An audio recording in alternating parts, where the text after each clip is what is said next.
Olá, seja bem-vindo à aula de documentos legais, atestados, declarações e CID. Nesta aula, iremos compreender a questão da documentoscopia em um consultório. Quais são os documentos emitidos, qual o seu valor legal e a sua importância. O primeiro ponto a se falar sobre documentos dentro de um consultório é sobre o sigilo na qual as informações devem ser mantidas. Todas as informações dadas pelo paciente sempre são sigilosas. A Constituição garante o direito à privacidade. Só se pode quebrar o sigilo médico em caso de consentimento do paciente ou quando há justa causa. Ainda é descrito no Código de Ética do Cirurgião Dentista que, no capítulo 3 dos deveres fundamentais do cirurgião dentista, em seu 9º artigo, resguardar sempre a privacidade do paciente. Quando falamos sobre qualquer tipo de documento emitido, seja um atestado, seja a verificação de um prontuário do seu paciente, todas as informações contidas tanto no atestado quanto no prontuário são de interesse do paciente e de quem realizará o tratamento do mesmo. Portanto, são consideradas informações sigilosas todas as informações advindas do paciente. Por isso, devemos manter todas as documentações de um consultório sempre em algum local de segurança, seja essa documentação de forma impressa ou até mesmo digitalizada. Em caso de informações ou documentos digitais, os mesmos deverão ter senha de acesso e também algum dispositivo de proteção, tal como um HD portátil, um pendrive ou local no qual outras pessoas não terão acesso a essas informações destes documentos. Quando falamos de notificação compulsória, como um tipo de documentação emitida em um consultório, esta notificação é a comunicação obrigatória às autoridades de saúde, ou seja, em casos onde o paciente pode ter alguma suspeita ou confirmação de doença que poderá gerar agravo público, ou seja, doenças de endemias ou pandemias, essa doença deverá ser comunicada imediatamente à saúde pública, em um local específico, pois evitará a propagação dessa doença a nível pandêmico ou a nível endêmico. Nestes casos, o sigilo pode sim ser quebrado, pois as informações irão auxiliar no controle da propagação dessas doenças. Existe uma plataforma específica onde poderá ser realizada então a notificação compulsória. Esta plataforma é chamada de SINAM, Sistema de Informações de Agravos de Notificação, que é alimentado principalmente pela notificação e investigação de casos de doenças e agravos que constam em uma lista nacional de doenças de notificação compulsória, mas é facultado a estados e municípios incluir outros problemas de saúde importantes em sua região. Devido à dimensão do Brasil, algumas doenças são caracterizadas por regiões, tais como chikungunya, malária, febre amarela, esquistossomose, enfim, cada região do Brasil existe a predominância de algum tipo de doença. Portanto, se alguma delas não for inclusa na lista de doenças que são notificadas pelo SINAM, é de obrigação do profissional de saúde fazer este informe. Neste slide, podemos verificar a página do SINAM, onde contém várias informações sobre o que é o SINAM, qual a sua atribuição, além de calendários, funcionamentos e também as características e doenças que são consideradas para a notificação compulsória.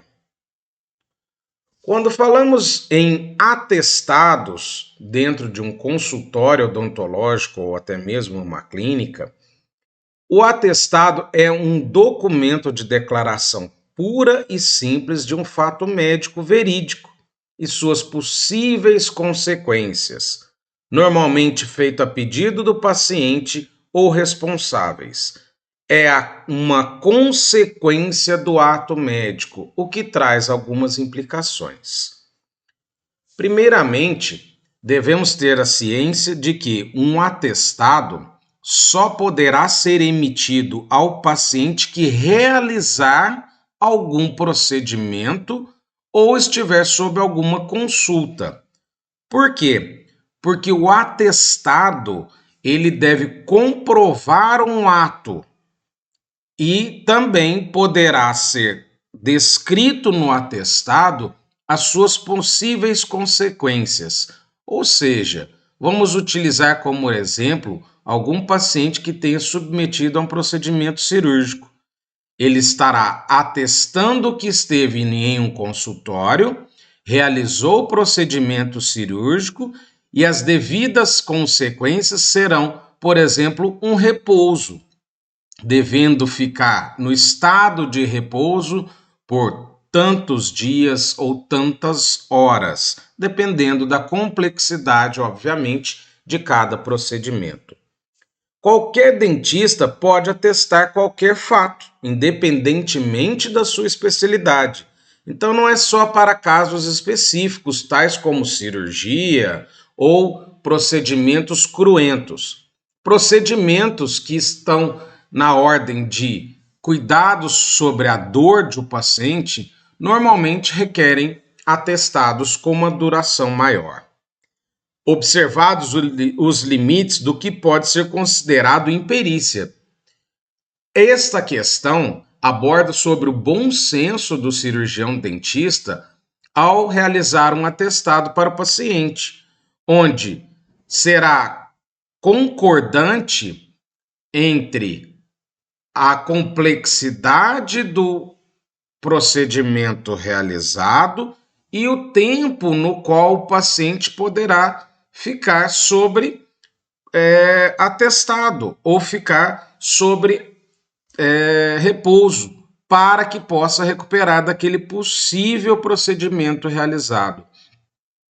Não tem muita relação colocarmos como exemplo um procedimento de baixa complexidade, tal qual uma restauração simples, uma classe 1 em um molar ou qualquer dente, e colocar, por exemplo, 2 a 3 dias de repouso para esse paciente, pois o procedimento não oferece uma complexidade tamanha que necessite um repouso tão longo. Por isso, sempre deve prevalecer o bom senso aliado à complexidade do procedimento para a realização do atestado. O atestado só pode ser feito se houver um atendimento, independente da complexidade do atendimento. Se o paciente requerer um atestado para fins trabalhistas, fins escolares, independente da sua finalidade, é direito do paciente receber esse atestado, mesmo que o procedimento seja muito rápido, tal qual uma manutenção ortodôntica.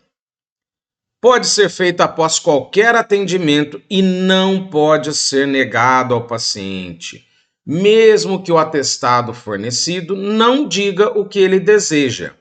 Este ponto deverá ser observado para a segurança do próprio cirurgião dentista.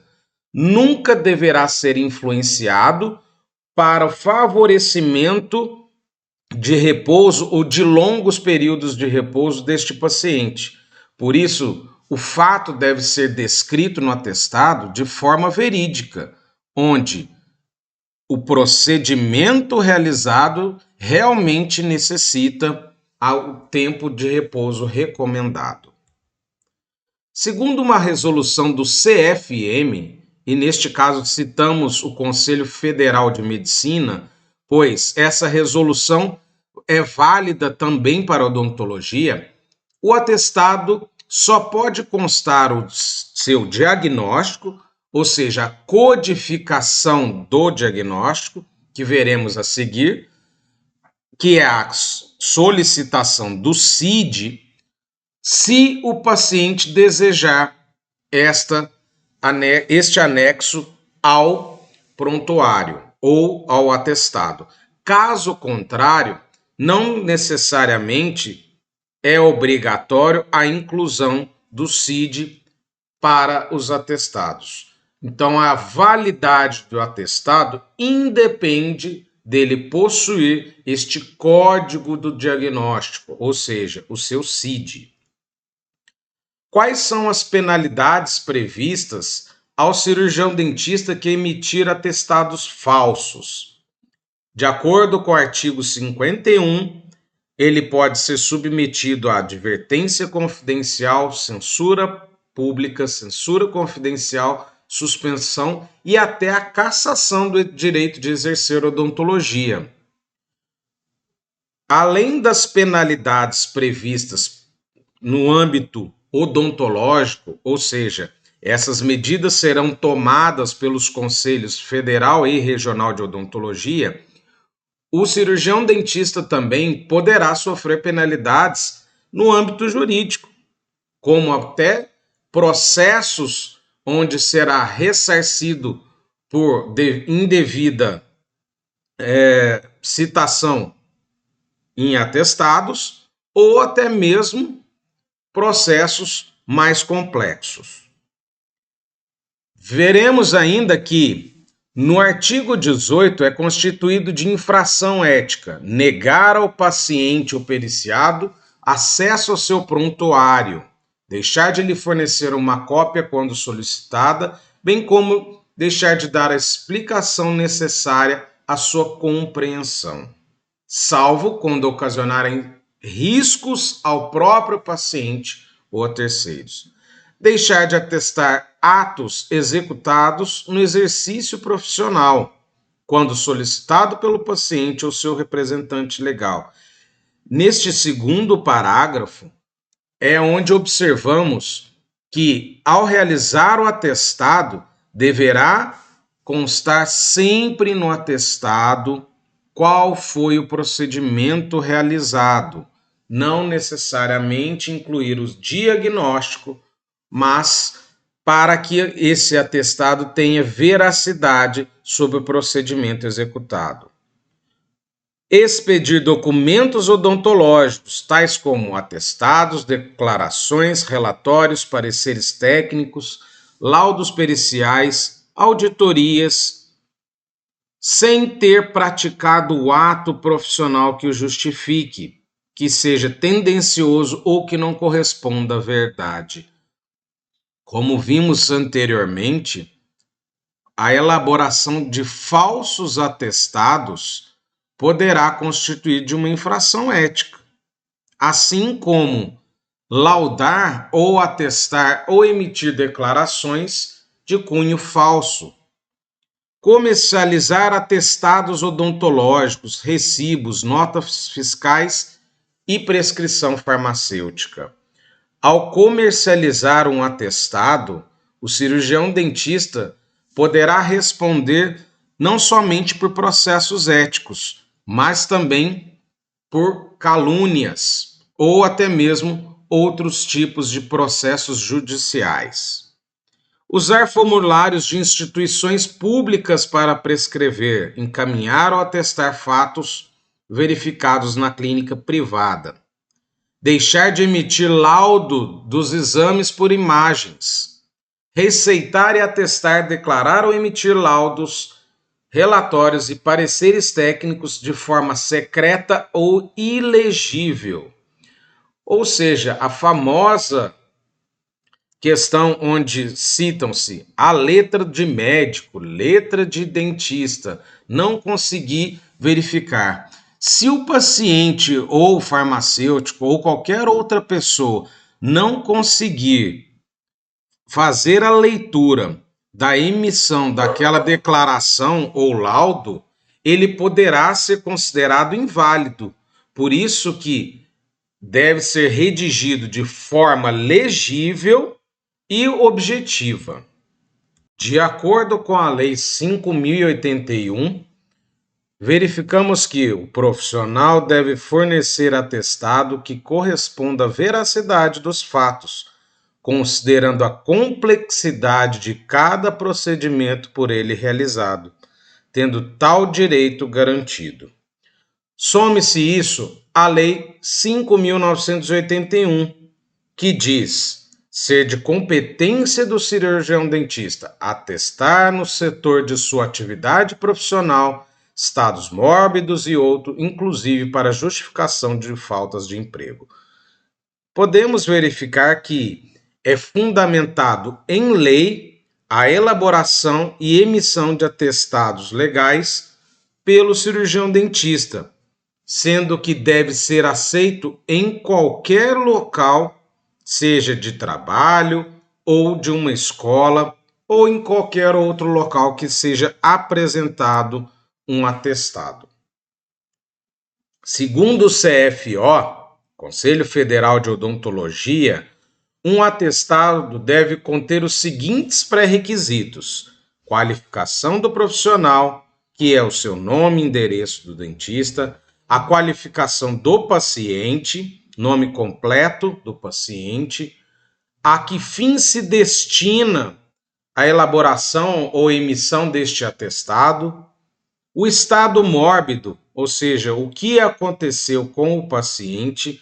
Neste caso, poderá ser incluso ou não o CID do paciente, e a conclusão, que são as consequências, ou seja, conclui-se que é necessário o repouso para este paciente e por quanto tempo deverá ser executado o repouso do paciente.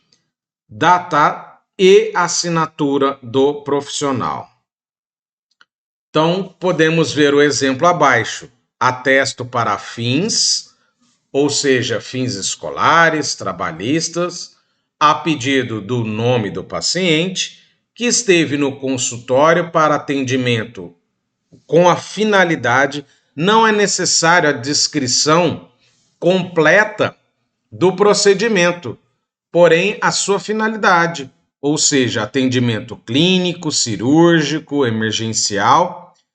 Outro ponto que sempre deve constar no atestado é o período no qual o paciente esteve, sendo este descrito na forma numérica e também por escrito. Ou seja, deve-se descrever precisamente o horário no qual o paciente esteve no consultório, pois caso o paciente tenha em mãos um atestado sem a sua devida limitação de hora, este atestado poderá ser usado com a finalidade jurídica com o horário em aberto, podendo ser gerado até provas no qual inocente o paciente de alguma infração ou de algum crime por ele cometido. Por isso, atestados devem conter o horário de forma precisa. Podemos perceber que o atestado não deve ser emitido para fins genéricos, ou seja, emitir um atestado sem finalidades para o qual realmente é necessário um atestado, você está dando veracidade a um fato no qual o paciente poderá usar este atestado com outras finalidades. Por isso, deve sempre constar a finalidade no qual é realmente necessário a elaboração de um atestado. É importante que ele esteja detalhado o seu destino, tais como trabalhista, estudantis, fins militares ou até mesmo judiciais. Também deve ser evidenciado o tipo de atendimento ao qual o paciente se submeteu, se for uma emergência, uma consulta médica, uma realização clínica ou algum procedimento cirúrgico. A especificação do horário, como dissemos anteriormente, é crucial, devendo ser feita de forma exata, sem arredondamento de minutos. Temos como um exemplo um paciente que compareceu a um consultório odontológico às 14 horas e 2 minutos, devendo ser desta forma descrita e não arredondando para as 14 horas, por exemplo. O início e o fim do atendimento devem estar explícito. Isso é fundamental para evitar o uso indevido deste atestado.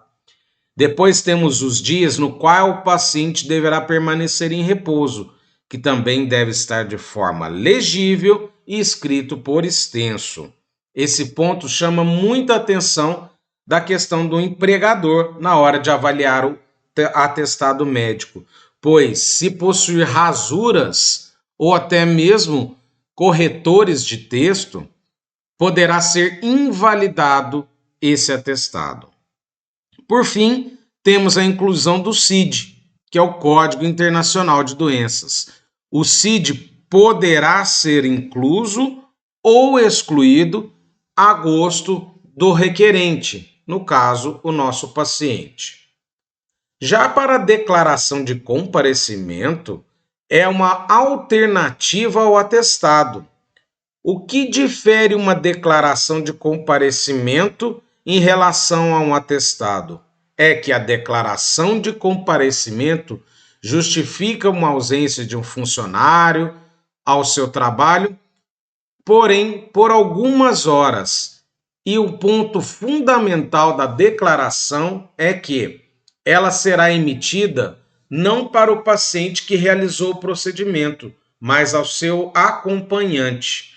Por isso, a declaração difere-se do atestado pelo fato de que a declaração de comparecimento não será emitida à pessoa que realizou o procedimento.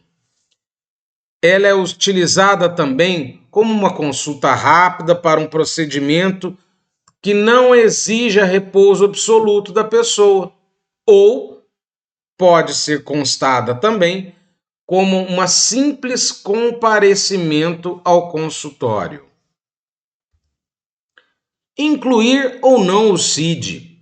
A Classificação Internacional de Doenças ou Codificação Internacional de Doenças poderá ser colocada ou anexada ao atestado ou declaração quando for solicitado, pois caso este CID seja anexado ao seu atestado sem a devida autorização do paciente, poderá ser incluído como uma quebra de sigilo de informação deste paciente. Afinal de contas, a pessoa a qual se destinará, ou a empresa na qual se destinará o uso do atestado, poderá verificar qual a patologia ou condição apresentada por este paciente, constando o CID no seu atestado. O CID pode ser inserido, mas não se o paciente não o desejar. O cirurgião dentista deve sempre respeitar a vontade do indivíduo. Por isso, o ideal é sempre que pergunte: paciente, é necessário que coloque o CID? Você gostaria que anexasse o CID ao seu atestado? Sim ou não? Ficando a critério do mesmo. Como se utiliza o CID? A Classificação Internacional das Doenças, ela foi gerada com um propósito de unificar uma codificação de doenças, ou seja, criar a universalização e padronização das doenças de modo internacional. Então, ela determina a classificação e codificação de doenças e de uma ampla variedade de sinais, sintomas, achados anormais, denúncias, circunstâncias sociais e causas externas. Para que serve o CID? Padronização. Ou seja, quando temos uma característica de CID inclusa em um atestado, o mesmo poderá ser verificado em qualquer local do planeta. Então, por exemplo, temos a esquistossomose, ou chamada barriga d'água, ou doença do nadador, enfim, em cada região ou cada localização do próprio Brasil, ela é chamada de forma diferente. Como que um médico irá entender qual a patologia presente num paciente se ele não conhece a nômina dada a essa doença? Por isso, para facilitar e criar a padronização, foi instituído então a Classificação Internacional de Doenças. Isso ajuda a evitar erros de grafia, promove a rapidez para a identificação de patologias e outras condições, além da uniformização. Temos como exemplo a esquistossomose com o código B65. Então, em qualquer lugar que for emitido um atestado onde apresenta o CID B65, o profissional já sabe de qual doença se trata. Aqui temos alguns exemplos, a lista é muito grande, mas temos alguns exemplos de códigos de doença, bem como a sua nômina. Cólera, código A00, febres tifoides, código A01 e assim por diante. Aqui já vemos um exemplo de um atestado odontológico com a inclusão do CID, onde apresenta todos os requisitos necessários para a elaboração do atestado, como a identificação do paciente, a identificação de qual foi o tratamento realizado, a data, a assinatura do cirurgião dentista e poderá verificar também a autorização do paciente para a divulgação do CID. Ou seja, na parte textual, no campo textual do atestado, ele pode ser colocado então como enquadrando-se no CID número da doença que for diagnosticado e um quadro que será anexado ao atestado irá permitir a autorização do paciente para a divulgação da classificação internacional da doença encontrada neste paciente. Olá! Nesta unidade, iremos abordar os documentos legais sobre o prontuário odontológico. O prontuário odontológico é um documento que registra todo o estado de saúde odontológica do paciente. Também é conhecido como a ficha do paciente. Nele irá constar todas as informações necessárias ao cirurgião dentista sobre o paciente: endereço, exames complementares, exames clínicos, odontograma, plano de tratamento e sua evolução, possíveis intercorrências, comorbidades, termos de consentimento assinado, enfim, todas as informações referentes ao paciente deverão estar no interior de um prontuário odontológico. Então, ele é definido como um conjunto de documentos que possibilita o controle de todas as informações relevantes que o dentista necessita sobre o paciente. De acordo com o Código de Ética, o prontuário é realizado pelo cirurgião dentista e é dever do mesmo elaborar o prontuário de forma organizada e atualizado. Ou seja, o prontuário odontológico deverá constar de todas as informações pertinentes ao paciente e de forma atualizada. Caso o paciente apresente um novo quadro clínico ou alguma informação de relevância clínica, a mesma deverá sempre ser anexada ao prontuário. Além disso, é dever do profissional zelar pela guarda do documento, seja de forma física, ou seja, impressa, ou de forma virtual, que é guardar as informações em algum dispositivo eletrônico, tal como um computador, tablet ou até mesmo um pendrive.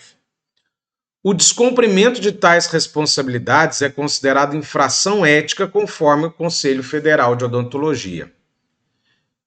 Já que é dever do profissional zelar pela guarda de um documento, devemos saber que, ao constituir de alguma infração ética relacionada ao prontuário, a maioria delas está relacionado com a divulgação de dados do interior de um prontuário, tal como endereço, algum exame, fotos ou até mesmo informações confidenciais do paciente relativo a alguma patologia do mesmo.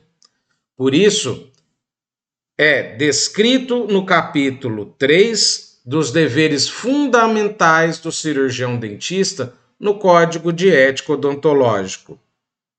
Constituem deveres fundamentais dos inscritos e a sua violação caracteriza infração ética. Elaborar e manter atualizado os prontuários na forma das normas em vigor, incluindo os prontuários digitais. Por isso, todas as informações de um prontuário são pertinentes somente ao paciente e ao cirurgião dentista que está realizando o tratamento do mesmo. Qual a importância de um prontuário? Prontuário é um documento de importância clínica, pericial, jurídica e de saúde pública. Clínica, pois possui as informações necessárias para execução de tratamentos, elaboração de diagnóstico e outras informações clínicas. Para a área pericial, pode-se utilizar um prontuário para identificação ou comparação para a realização de perícias criminais e também o reconhecimento cadavérico. Na área jurídica, ele implica em que todas as informações contidas em um prontuário normalmente são assinadas tanto pelo cirurgião dentista quanto o paciente. Por isso, é considerado um documento de ordem jurídica, onde poderá ser utilizado prontuários como meios de provas para inclusão em processos jurídicos. E de saúde pública, pois as informações contidas em um prontuário poderão ser utilizadas como um levantamento epidemiológico ou até mesmo levantamento de dados para controle de saúde pública, como o índice de dentes cariados ou até mesmo periodontite em uma determinada população. Dessa maneira, a elaboração correta e precisa do documento auxilia a justiça no caso de identificação de vítimas, além de ser requisitado em auditorias odontológicas, processos éticos, administrativos, cíveis e também penais. O prontuário odontológico pode servir como uma prova fundamental em disputas judiciais envolvendo o cirurgião dentista e o paciente. Por isso, é muito importante manter as fichas clínicas atualizadas, precisas e completas, com todas as informações relevantes do caso clínico e de seu segmento. Por isso, o cirurgião dentista deve atentar-se em anexar todas as informações ou alterações na qual o paciente relatar. Quais itens devem constar em um prontuário odontológico? Devem possuir todos os prontuários emitidos em uma clínica odontológica: a identificação profissional, identificação do paciente, anamnese, exames clínicos, plano de tratamento, evolução e intercorrências do tratamento, assim como o valor do investimento e a forma acordada. No campo de identificação profissional, deverá ser descrito o nome do profissional, a sua profissão, caso o mesmo possuir pós-graduação, stricto sensu ou lato sensu, poderá ser identificado neste campo, tal como o mestrado, o doutorado ou alguma especialidade concluída. Além disso, deverá ser anexado o número de inscrição no Conselho Regional e também o seu endereço. Na identificação do paciente, deverá ter obrigatoriamente o seu nome completo, como os documentos de identificação, RG e CPF, data de nascimento, naturalidade e nacionalidade, estado civil, sexo, endereço residencial e profissional completos. É sempre importante lembrar de anexar o endereço profissional, pois caso o paciente precise de alguma informação ou o cirurgião dentista deseja enviar-lhe alguma informação por via correio, o mesmo poderá ser endereçado ao seu endereço profissional. Caso o paciente seja menor de idade ou incapaz, é necessário também o registro do seu responsável legal, pois o mesmo irá assinar por aquele menor de idade ou também incapaz. Obter um termo de consentimento livre e esclarecido, assinado, autorizando a realização do tratamento. Vemos neste slide um exemplo das informações do paciente. Um ponto bem interessante a se colocar é criar uma ordem numérica para os prontuários dos seus pacientes. Isso auxiliará na forma da organização para achar principalmente prontuários físicos, ou seja, de forma impressa, ou até mesmo prontuários digitais. Podemos observar neste slide a questão de anexar o endereço, assim como os dados do responsável pelo tratamento, muito utilizado em caso de tratamento de menores de idade ou de incapazes. Já no campo da anamnese, é relatado várias situações da história clínica do paciente, ou seja, a queixa principal, motivo da consulta, evolução da doença, história médica e odontológica, pode constar também de história médica pregressa, história médico-familiar e outras informações úteis para a prática clínica. No campo da anamnese, será um campo no qual é realizada a ordem investigativa para a realização de um diagnóstico de um paciente. Portanto, as informações anexadas a uma anamnese devem ser assertativas, ou seja, de precisão. Por isso é de grande valia informar ao paciente sobre a veracidade da informação que está sendo fornecida, pois a mesma será utilizada para a realização de tratamentos, diagnóstico, administração de fármacos ou até mesmo de seleção de algum tipo de anestésico utilizado neste mesmo paciente. É importante que o profissional dentista tenha a habilidade de conduzir a entrevista de modo a obter informações essenciais para o diagnóstico e tratamento correto do paciente.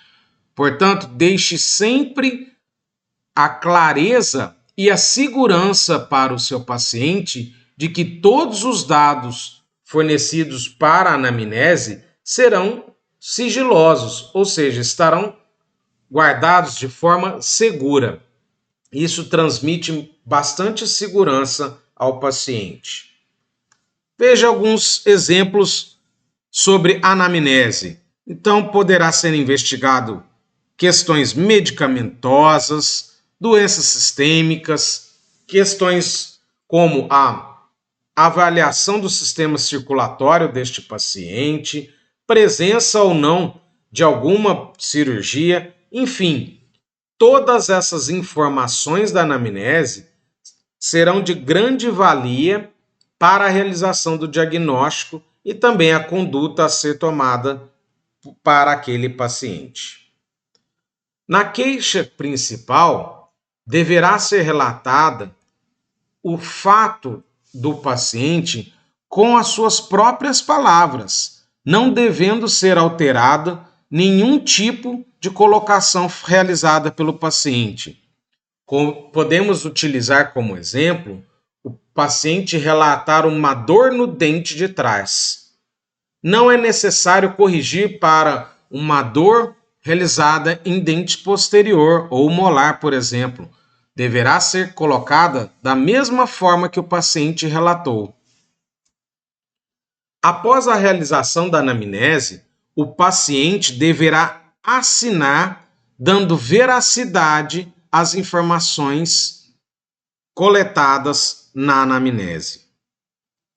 Já nos exames clínicos, dependerá de qual o tipo de tratamento a ser realizado. Logicamente, exames clínicos devem constituir de uma horoscopia muito bem planejada e realizada, assim como o preenchimento do odontograma, que é uma ficha específica para a situação oral deste paciente. Então, os exames clínicos se dividem em extraoral e intraoral, devendo permitir o reconhecimento de sinais e sintomas provenientes das alterações encontradas, tanto no campo oral, como levar à obtenção de informações gerais da saúde do paciente. Por exemplo, no campo extraoral, podem ser avaliadas exames da ATM, ausculta da ATM, bem como qualquer outra condição geral do paciente que pode estar associado a algum tratamento a ser realizado. Para a representação de achados intraorais, o profissional deverá utilizar o odontograma, onde consiste de uma representação gráfica dos elementos dentais do paciente. Este odontograma deverá ser realizado antes e depois do tratamento, para comprovar qual foi o procedimento realizado. Existem diversos tipos de odontograma, sendo essencial que o dentista tenha um profundo conhecimento na elaboração e nas convenções utilizadas daquele odontograma. Vemos aqui como exemplo a avaliação do exame físico do paciente, quais são as condições pré-tratamento e depois as condições pós-tratamento, ou seja,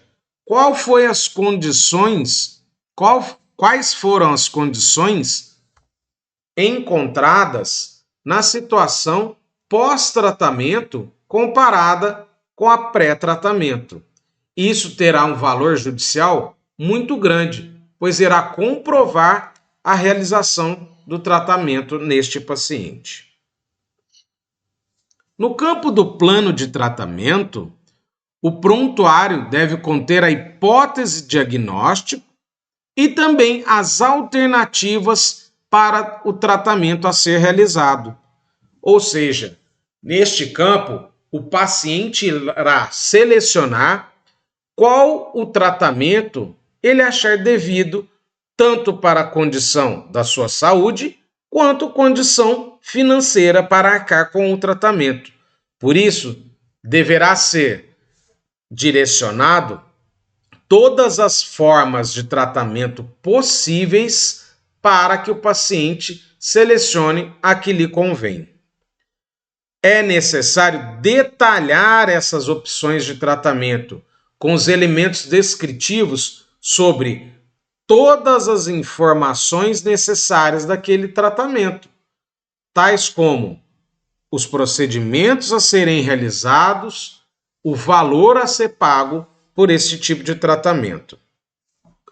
Assim, podemos ver que os elementos dentários, as regiões bucais a serem tratadas, o material utilizado, bem como o medicamento, deverão constar neste plano de tratamento. O prontuário também deve incluir o termo de consentimento assinado pelo paciente. Este termo de consentimento irá dar a autorização para a realização do plano de tratamento selecionado. Neste slide, podemos verificar um exemplo de plano de tratamento, onde também consta do consentimento esclarecido. Veja que tem várias opções de tratamento, com os seus devidos propósitos, riscos e custos.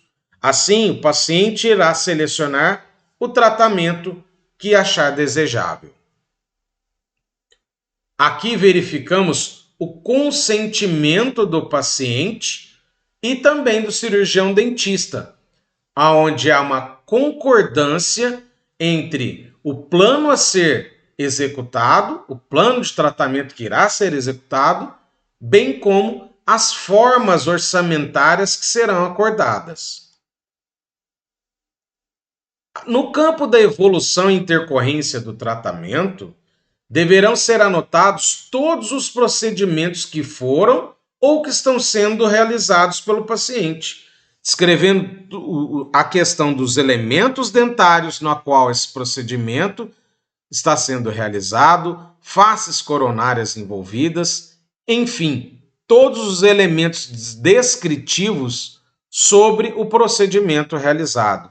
Ainda nessa parte, deverá conter as intercorrências ocasionadas durante um tratamento, assim como alterações no planejamento inicial, as faltas às consultas e orientações adicionais.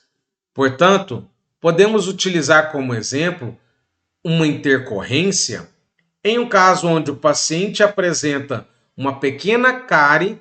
Ao remover ela, poderá atingir a câmara pulpar, sendo necessário então a execução de um tratamento endodôntico. Isso irá alterar o plano de tratamento deste paciente, bem como a sua questão orçamentária, onde os custos terão um acréscimo devido a um novo tratamento a ser necessário para este paciente. Então, vemos nessa imagem a questão da ficha clínica, com a evolução e também a intercorrência do tratamento.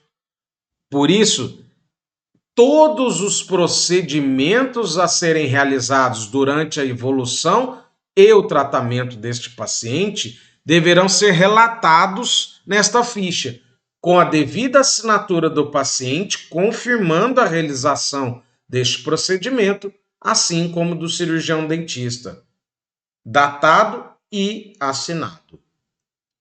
O valor do investimento e a forma acordada irá depender de como será feito o acordo entre o paciente e o cirurgião dentista. Por isso, a discriminação detalhada de como será feito o pagamento deverá ser algo fundamental durante a realização de uma elaboração do contrato de prestação de serviços. O local a ser realizado, qual o profissional que irá executar os procedimentos, bem como quaisquer outros aspectos de importância devem ser relatados nesta parte. Isto por um pequeno contrato de prestação de serviço, visando assim maior segurança jurídica tanto ao profissional quanto ao paciente. Verificamos, de acordo com o Código de Defesa do Consumidor, que ao realizar qualquer procedimento ou serviço odontológico é caracterizado como uma prestação de serviço. Portanto, a questão contratual entre o acordo de um cirurgião dentista e um paciente deverá estar explicitamente clara neste contrato, com todas as intenções de tratamento e as formas acordadas do pagamento. Por isso, tenha muita atenção ao realizar este campo no seu prontuário.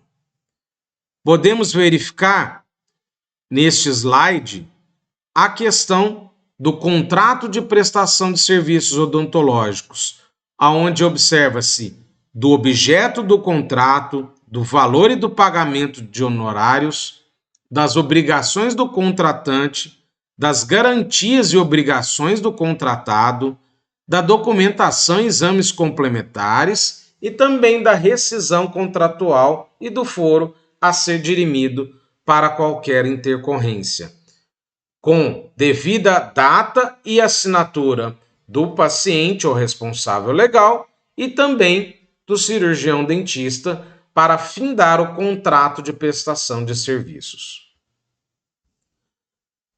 Os anexos a serem colocados em um prontuário, vimos que poderão ter um novo plano de tratamento, caso o plano inicial tenha alguma alteração, a questão orçamentária, ou seja, deverá ser descrito quais os procedimentos a serem realizados de forma sucinta e clara, bem como o valor de cada procedimento que será realizado. Já na aba de exames complementares, deverão ser anexados como exames complementares qualquer tipo de exame necessário ao tratamento ou que auxiliará no diagnóstico de uma determinada doença ou determinada patologia a ser investigada, tais como receituários, atestados, e no campo de exames complementares poderão ainda ser anexados radiografias, arquivos de tomografia, ressonância magnética, exames sanguíneos, bem como qualquer outro tipo de exame complementar que seja útil durante o tratamento daquele paciente. Quais são os exames normalmente corriqueiros para o cirurgião dentista? Exames de sangue, risco cirúrgico, radiografias, tomografias e ressonância magnética. São normalmente exames úteis para a realização de algum diagnóstico e possível elaboração de tratamento do paciente. A relação dos prontuários digitais hoje em dia tem uma importância muito grande, pois é comum a digitalização nos consultórios. Portanto, o prontuário odontológico digital é uma ferramenta prática que auxilia muito no dia a dia no consultório. Por isso, existem diversos softwares odontológicos que conseguem oferecer uma estrutura de prontuário bastante completa, unindo todas as informações e documentos em um só local.